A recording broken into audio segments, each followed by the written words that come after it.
Lee Bates, teaching from the philosophy of the Mastermind Jesus, the wisdom of the ancients, and the evolutionary science of mind and spirit. Once again, this is the Way to a Wonderful Life radio ministry. You can find more about this ministry by going to www.revbatesontheradio.org. That's revbatesontheradio.org. And you can also find us on youtube.com by going to youtube.com and typing in the search box Rev Bates, The Way to a Wonderful Life, and you'll find over 400 of my radio broadcasts on that Way to a Wonderful Life YouTube channel that you can listen to 24/7. So once again, we're teaching from the philosophy of the Mastermind Jesus, the wisdom of the ancients, and the evolutionary science of mind and spirit. So let's open our program as we always do with a prayer affirmation. So if you're not driving a vehicle or operating something mechanical, just pause for a moment and listen for that word, that phrase, or that statement that will stir up the spirit within you. Let's begin by saying these simple words out loud. Say them out loud to yourself if you can. I have a calm inward conviction of my union with good, my oneness with God. I have a calm inward conviction of my union with good, my oneness with God. So as we realize that God is the light that animates our physical body, moves through our mind, our heart, and our soul, then we have this deep realization that we are surrounded by an infinite law which receives the impress of our thought and acts creatively upon it. We are conscious of our ability to use this law, to direct it through prayer for specific purposes for ourselves and for others. There is nothing in you or me that can deny, limit, obstruct, divert, or in any way hinder our use of this law. There is no argument, no belief, no superstition, no doubt that can cast any shadow of unbelief across our mind. We realize that this law exists and we are conscious, and we know that we know how to use it. And so it is, amen. And so it is, amen. So once again, I want to remind everybody of the power of prayer, that it's up to us to pray every day. It's up to us to take that time to recognize that there's a power greater than we are, that this invisible presence that we call God is right here, right where we are, right here with us. It's intelligence, it's spirit, it's power. Just as Jesus said, the Father is spirit, and we must worship him, give our attention to him, our trust and our love to him in spirit and in truth, in spirit and in truth. Spirit is the great invisible. We don't deny that gravity is present, even though it's invisible. We don't deny that the air that we breathe is surrounding us, is below us, above us, pressing against us, even though it's invisible. So let's not deny the presence of God, even though to the human eye it appears to be invisible. But through our vision of faith, through our spiritual vision, we know that the great invisible is where all good things come, that God is the source of creation itself. But it's up to us to pray and be specific about what it is that we believe to be true for us, what it is that we accept for ourselves and for others. So take that moment every day to believe that for yourself, to give yourself the time to commune with your Creator in the most trusting and loving way you can generate in the mentality of your mind. And once again, this is the Way to a Wonderful Life. You can find the Way to a Wonderful Life at www.revbatesontheradio.org. The Way to a Wonderful Life is broadcast on the radio, simulcast on the internet 22 times a week, Monday through Friday. We're on 4 times each day, Monday through Friday, on WKDI AM 840 radio. You can find us by going on the internet at WKDIAM840.com if you're not in the Maryland area or the New Jersey area that's reached, and Washington, D.C. even, that's reached by the signal of that radio station. And you can also go to tunein.com, And you can also bring that, or I should say download that app, tunein.com, onto your smartphone, and you can listen to The Way to a Wonderful Life anytime, one of those 4 days a week, 22 times a week, except Saturday and Sunday we're on WIMB. You can listen to WKDI on your smartphone. So once again, this is The Way to a Wonderful Life, coming to you broadcast on the radio by World International Broadcasters, WIMB, and on WIMB.com on the internet, and WIMB shortwave throughout 120 countries. So our Way to a Wonderful Life message for today is titled, The Perfect Block.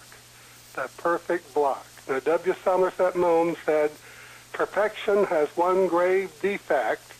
It is apt to be dull. Perfection has one grave defect. It is apt to be dull.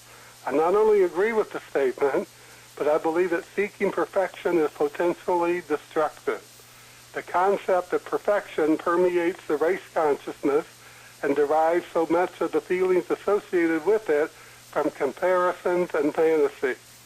It is not unusual for someone to state that they are looking for the perfect soulmate, or that their goal is to realize perfection in whatever it is that they seek to accomplish.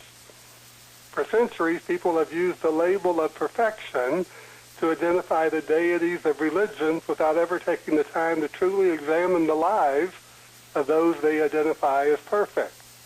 The same is true for so many things, both little and large. Someone may state that they have the perfect car until they receive a recall notice in the mail.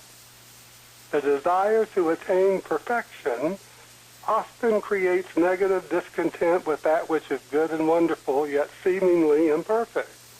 But this doesn't have to be the case for us once we realize that perfect cannot block the good that we enjoy. After all, even the Hope Diamond is not flawless. But I would wager that few people who have possessed it really cared about its very slight inclusions.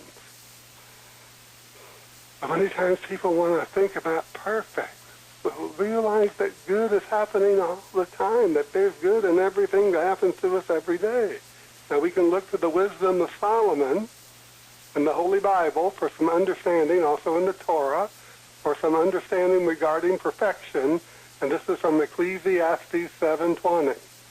Surely there is not a righteous man on earth who does good and never sins. Surely there is not a righteous man, he also means for women, on earth who does good and never sins. So what is sin? It's just a mistake, self-inflicted nonsense.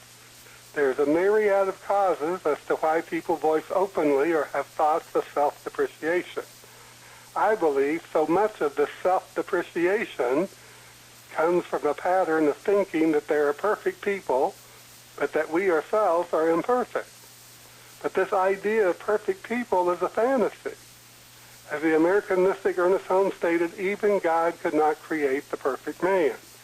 And creative mind cannot force itself upon us because we have the power of self-choice. It recognizes us when we recognize it. When we think that we are limited or have not been heard, it must take that thought and bring it into manifestation for us. So if we run around believing that our life is not perfect, that nothing is perfection in our lives, then all we're going to do is find ourselves struggling. We're going to struggle for something that may not even bring us the great joy that we expect it to do or expect it to bring once we attain it.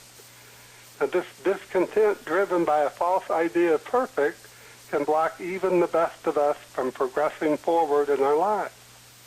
Let's realize that our thoughts and feelings have power to stop us, block us, obstruct us from the joy and the peace that comes with knowing that we can always make our best better, no matter what conditions this current best has revealed itself to be. In our humanness, we have simply impaired our abilities by the lack of attention we give to focusing on our best. We have simply impaired our abilities by the lack of attention we give to focusing on our best. So many times people don't focus on their best, they just focus on what they don't have or what it is that they lack, that lack attitude. Just imagine if we could just believe that right where we are, everything is working its way to the good, that everything is going to be progressing towards making our best better, how much happier our lives would be. But we must identify ourselves with abundance and health and happiness if those are the things we want, but not get so caught up in thinking that we don't have perfect health, so therefore, we get all dull in our minds about the state of our health, or that we don't have tremendous abundance. Don't get stuck in our mind of thinking that we have to live in lack because we don't have the same wealth that other people do.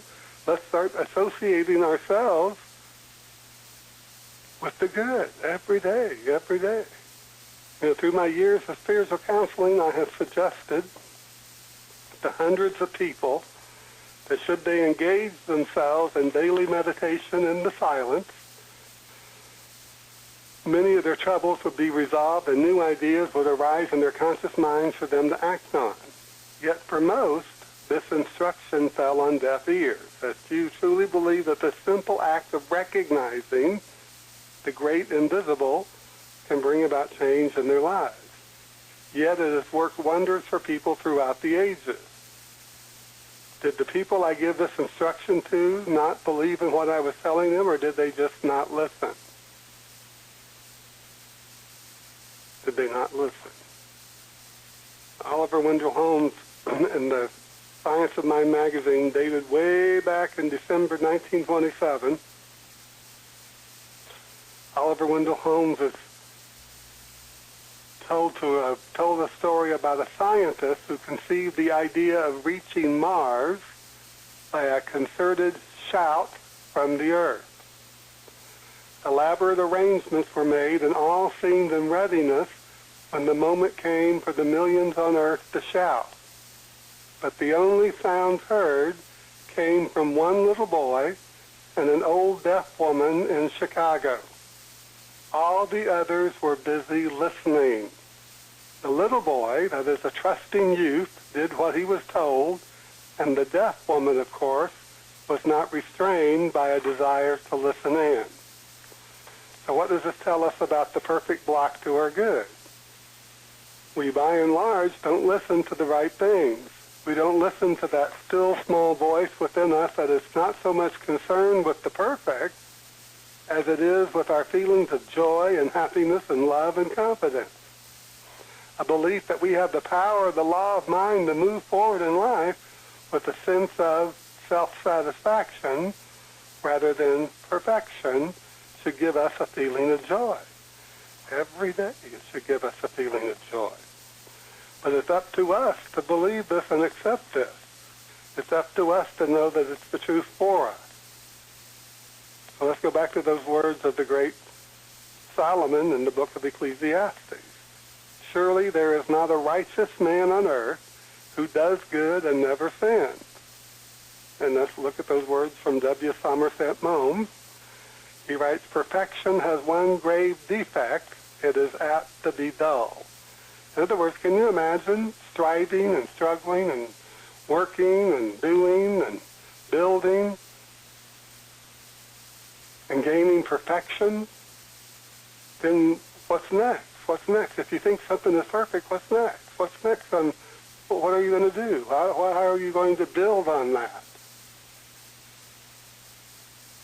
We must allow ourselves in our mind to find joy in the whole process of life, which is always about growing and building and unfolding new ideas and always about making progress, not only in the things in the external in our life, but in our own evolvement of our consciousness,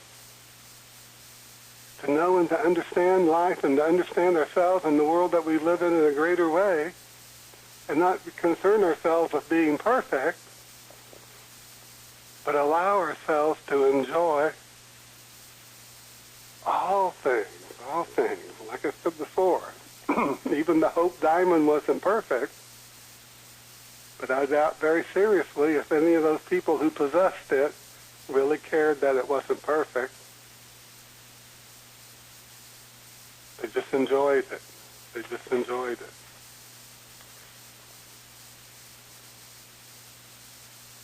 Think about these words from the great Emmett Fox. This is from this little book, Your Heart's Desire. He writes, people work so hard to bring health to their bodies, to bring prosperity, to bring happiness, to bring success into their lives, to bring artistic or literary gifts or talents within their grasp, to bring great new ideas from the outside, and of course they continually fail because we cannot bring a single one of these things from the without to the within.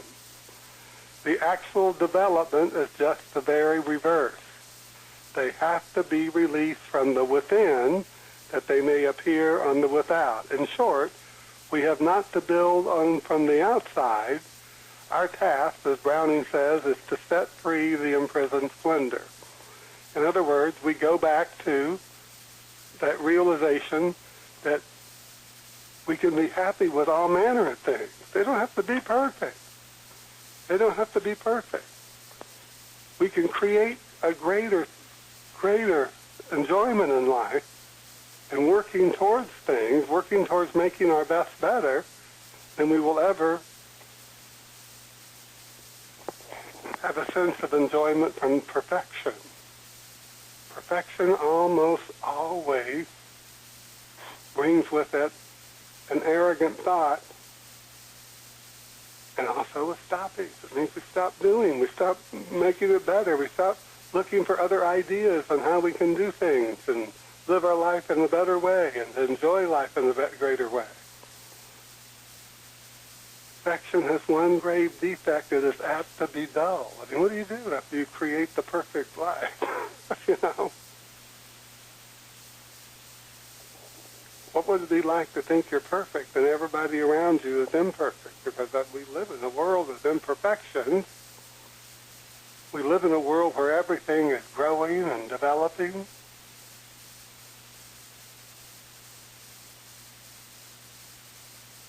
And what if the farmer decided not to grow the seed of corn because he wasn't sure he would have a perfect ear of corn from the seed?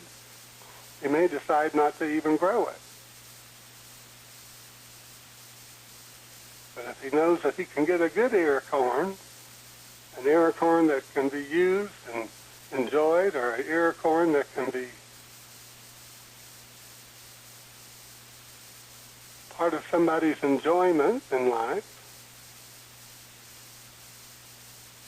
then he's going to grow it. And that's what we need to bring into our mind. How much joy are we living in our life? How much are we allowing ourselves to compare ourselves to other people?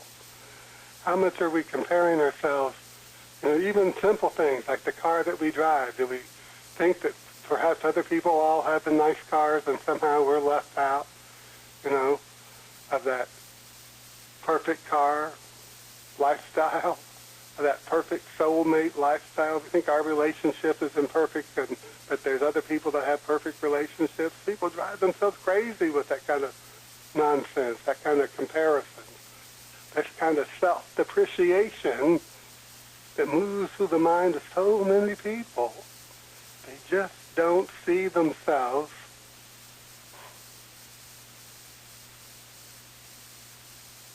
in the way they should see themselves, which is doing the best they can do and living to the best that they have the ability to live in at this moment. Doesn't mean we don't want to change things. Doesn't mean we don't want to grow. Doesn't mean we don't want to progress. Doesn't mean we don't want to have more, do more, be more. But let's not let perfection block us. Let's not let the perfect block us from enjoying the good and the wonderful. You look back in history and you see all these people that we all thought were just the greatest people on earth, but the more we learn about their life, we realize they too had some things going on. Just as Solomon says, surely there is not a righteous man on earth who does good and never sins, who never makes a mistake, who never does anything that he would rather or she would rather they not do again. We know that's the truth. That's the truth about us, and that's the truth about everyone. So let's not let ourselves get into the misery of thinking somehow we are imperfect and there's other people that are perfect. Think about those words from Oliver Wendell Holmes. It's an interesting little story. Like I said, it was published in the Science of Mind magazine, dated December 1927. 1927. It's not 100 years ago, but it's getting close. And Oliver Wendell Holmes told a story about a scientist who conceived the idea of reaching Mars by a concerted shout from the Earth. Elaborate arrangements were made, and all seemed in readiness when the moment came for the millions on the Earth to shout. But the only sounds heard came from one little boy and an old deaf woman in Chicago. All of the others were busy listening. The little boy, that is a trusting youth, did what he was told, and the deaf woman, of course, was not restrained by a desire to listen in. We need to think about that. We need to think about how many times do we not hear something that's for our good? How many times do we allow ourselves to sit in prayer and all we do is talk about what we want? Or all these people that, raise their hands in the air and say they're prayer warriors and, oh, God, save me, God is good, God is this, God is that. But do they ever affirm that God is already blessing us, already giving to us everything that we can conceive in our mind that's for us? Take it into our mind that God is always seeking to bring a new idea to us, a greater feeling of self-worth and identification with the spirit and the intelligence and the power that we are a part of. We are created in the image, the likeness of the nature of God, of spirit. We are spirit having a human experience. The intelligence of God has clothed our spirit in form and given us this opportunity to live this blessed life here on planet Earth, to experience things in the physical and the material. And we don't know. Jesus said, in my Father's house there are many mansions, in other words, dimensions of consciousness. We don't know if this is our heaven.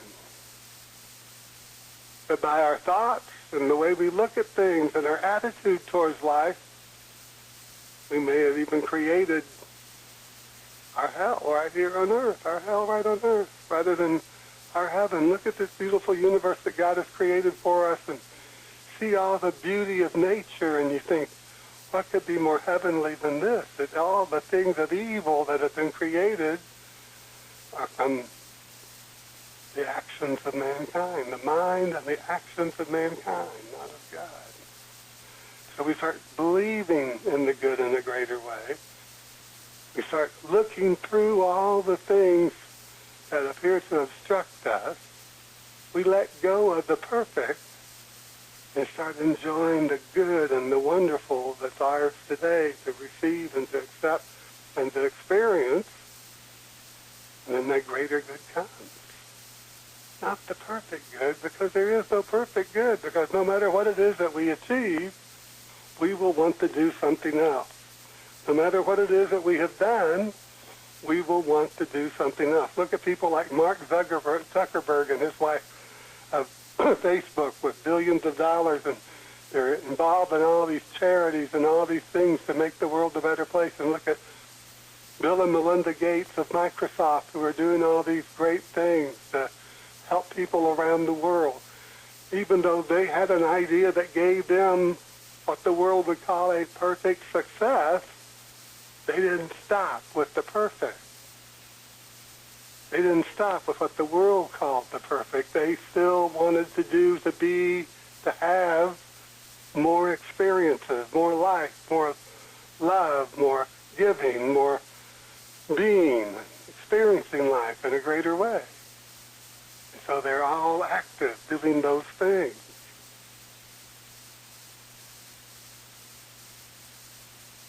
We don't listen to the right things.